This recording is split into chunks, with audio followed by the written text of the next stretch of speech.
Hello and welcome to the launch of the E channel, where we bring the studio outdoors and talk about everything E. Entertaining, enterprising, and environmentally friendly. I'll see you in a minute.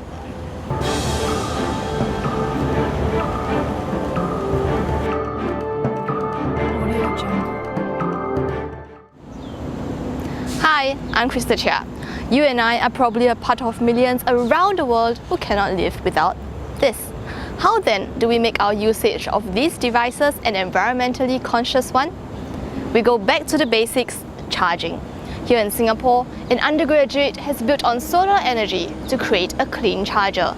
Best of all, we can get our hands on it. Our reporter Lynette Chua finds out more. Talk about solar technology, and most of us would think of the huge, heavy panels that are mounted atop the roofs of buildings. But what if we could have a portable version of the solar panel, like this, in our rooms?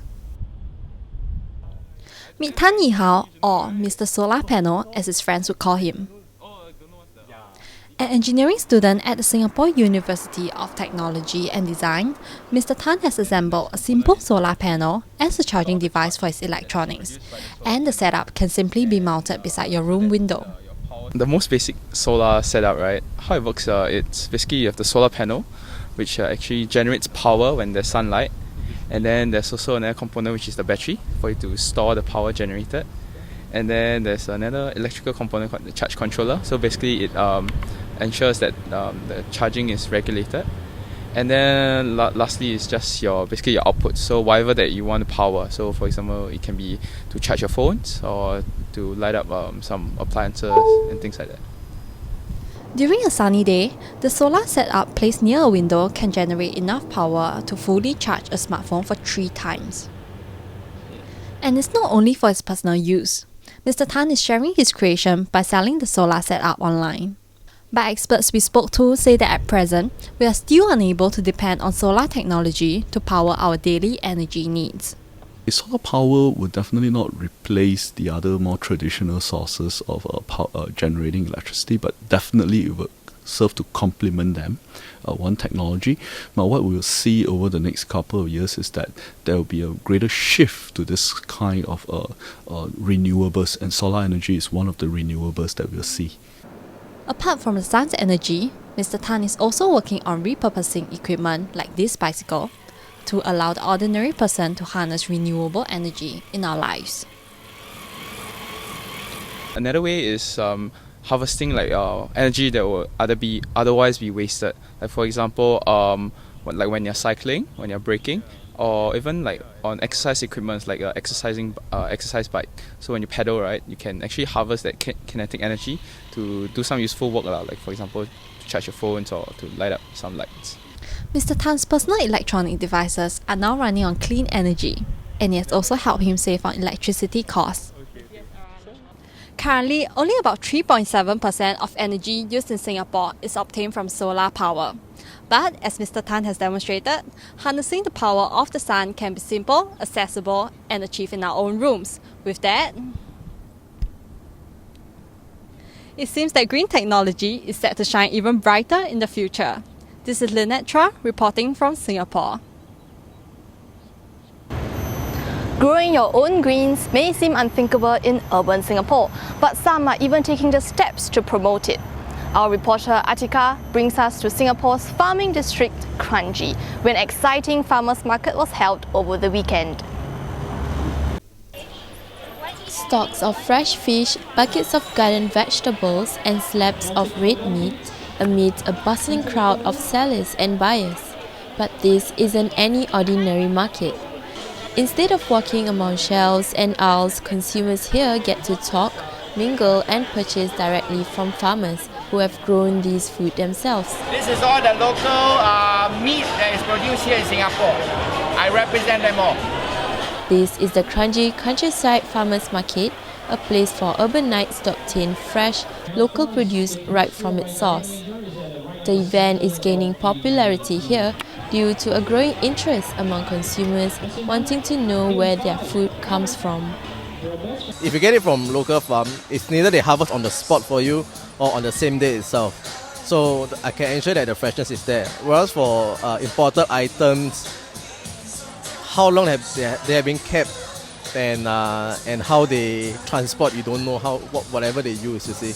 You tend to be a little bit more conscious of where they come from and what goes into them and how they grow it. I mean, if you have young kids and all that, you tend to be a little bit more conscious about these things as well.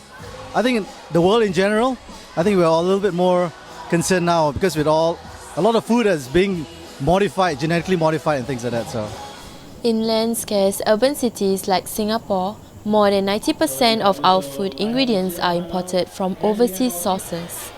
But aside from buying local produce, consumers here are even encouraged to grow their own food. The market holds a talk to convince average consumers that anyone can grow their own edible greens at home. So it's very easy to grow. You can grow by your kitchen. That's why we call it the kitchen garden. You can grow simple herbs like basil or mint, or you can grow microgreens. You can grow a variety of vegetables and herbs as well. Fast and easy, not much space, not much sunlight that is needed. But consumers are somewhat hesitant about the idea of growing their own food in the near future. When I was trying to grow my own food, when I read the harvest and all that kind of stuff, so I was growing chili padi, and it was very, it was very fulfilling and just very cathartic, I guess. So it's that feeling, but in terms of like whether I'll do it long term, whether I'll live on a farm or whatsoever, I don't think that's realistic for me yet. and I think it's nice to know that we can domestically grow our own food for our own consumption. I mean, it's a lofty idea. If we can get it, why not? One thing for sure, the farmers market has raised awareness about local food production. Consuming locally produced food, like the ones grown here at this community garden, benefits the environment as it reduces carbon footprint required to import food from thousands of miles away. But when it comes to growing your own food, it seems that you got to have the green fingers to be able to do it. I'm Atikah, reporting from Singapore. I sure hope I have the green fingers for that. Moving on, now if you remember, Singapore schools shut for the first time in 12 years due to the haze. Besides our own respiratory problems, what has the haze cost us? The E-Channel's Laurin Ivetic gives us a clearer look. The choking haze caused by the forest fires in Sumatra and Kalimantan have long affected neighboring countries like Malaysia and Singapore. Over the last 2 decades, the most significant haze outbreaks occurred in 1997 and 2013. But experts say that this year's could be the worst yet. Let's put it in perspective. In 1997, 11.7 million hectares of land was burned in Indonesia. That's an area almost 163 times the size of Singapore. In Germany, where I come from, the total greenhouse gas emissions was about 912 million tons last year. But in just 3 weeks, experts say this year's carbon emissions from Indonesia's burning forests alone have already surpassed this level. Experts estimated the 1997 haze cost a total of $12.6 billion loss in economic activity across Southeast Asia. This includes the loss in productivity, tourism, workdays, and higher prices of food. And it looks like this year's haze is going to be worse. The Indonesian government estimated a cost of $47 billion just for Indonesia alone.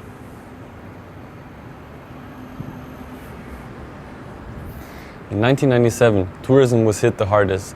Over 1,100 flights were disrupted and losses amounted to almost $82 million. This year, we're already seeing several flights in Indonesia, Malaysia, Singapore, and even southern Thailand being cancelled or disrupted. Outdoor eateries and tourist attractions reported a slowing business with income loss of up to 70%. The healthcare sector is struggling as well. This year, reports say at least 136,000 Indonesians suffer from respiratory problems. There are also unverified reports of haze-related deaths, including those of 2 schoolgirls. In Singapore, over 17,000 haze-related cases were recorded. The government has already spent $500,000 on subsidies. This year's haze period will lead to an unprecedented economic loss, which has yet to be calculated. But it looks set to be a record-breaking year. After talking so much about the haze, I feel like my throat is burning. I might have to make a trip to the doctor, but don't forget to include my medical expenses into the total cost of haze. This is Laurin Ivetic, reporting from Singapore. Back to you, Krystal. And with that, we've come to the end of our very first episode of the E-Channel. If you found it interesting and would like to root for us, follow us on Instagram, YouTube, Snapchat or Periscope. I'm Krystal Chia and I'll see you next week.